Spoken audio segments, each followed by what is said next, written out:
शरद पूर्णिमा, जिसे कोजागरी पूर्णिमा या रास पूर्णिमा भी कहते हैं, हिंदू पंचांग के अनुसार अश्विनी मास की पूर्णिमा को शरद पूर्णिमा कहते हैं। ज्योतिष के अनुसार पूरे साल केवल इसी दिन चंद्रमा 16 कलाओं से परिपूर्ण होता है। इसे कौमुदी व्रत भी कहा जाता है।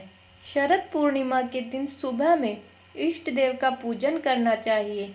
इसके साथ साथ भगवान इंद्र का और महालक्ष्मी का पूजन करके घी के दीपक जलाकर पूजा अर्चना करनी चाहिए।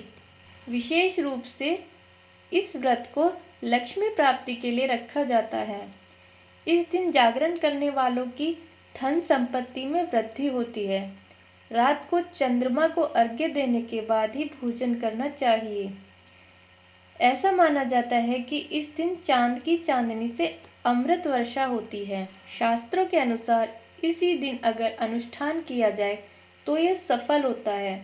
मान्यता है कि इस दिन भगवान श्री कृष्ण ने गोपियों के साथ महारास रचाया था। तीसरे पहर इस दिन हाथियों की आरती करने से शुभ फल मिलता है। ब्राह्मणों को खीर का भोजन कराना चाहिए और उन्हें इस दिन दान दक्षिणा प्रदान करनी चाहिए। ऐसा माना जाता है कि पूर्णिमा को किया जाने वाला कोजागर व्रत लक्ष्मी जी को अति प्रिय है। इसलिए इस व्रत का श्रद्धापूर्ण पालन करने से लक्ष्मी जी अति प्रसन्न होती है और समृद्धि देती हैं। इसके अलावा इस व्रत की महिमा से मृत्यु के पश्चात सद्गति प्राप्त करते हैं। शरद पूर्णिमा के दिन चंद्रमा की किरणों से अमृत वर्षा होती है।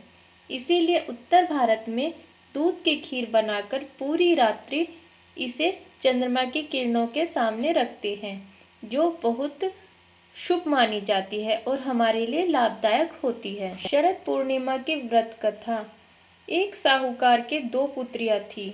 दोनों पुत्रियां पूर्णिमा का व्रत रखती थी, परंतु बड़ी पुत्री विधि पूर्वक पूरा व्रत करती थी, जबकि छोटी पुत्री अधूरा व्रत ही किया करती थी। तब साहूकार की छोटी पुत्री को संतान पैदा होते ही मर जाती थी। पंडित से पूछने पर उसने इसका कारण बताया कि तुम पूर्णिमा का अधूरा व्रत किया करती हो, जिससे तुम्हारी सभी संतानें पैदा होने पर मर जाती हैं। फिर छोटी पुत्री ने इसका उपाय पूछा तो उन्होंने बताया कि यदि तुम विधि पूर्वक पूर्णिमा का व्रत करोगी तब तुम्हारी संतान जीवित रह सकेगी।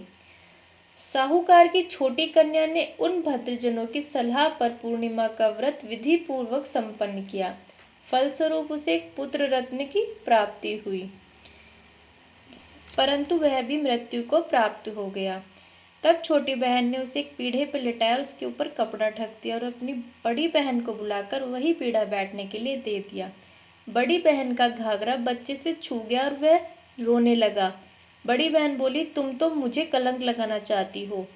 तब छोटी बहन बोली, तुम नहीं जानती, यह तो पहले से ही मरा हुआ था। तुम्हारे भाग्य से यह जीवित हुआ है। तेरे इस घटना के उपरांत नगर में पूर्णिमा के व्रत को माना जाने लगा।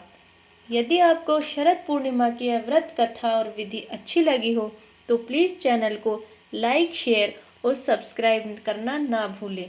धन्यवाद।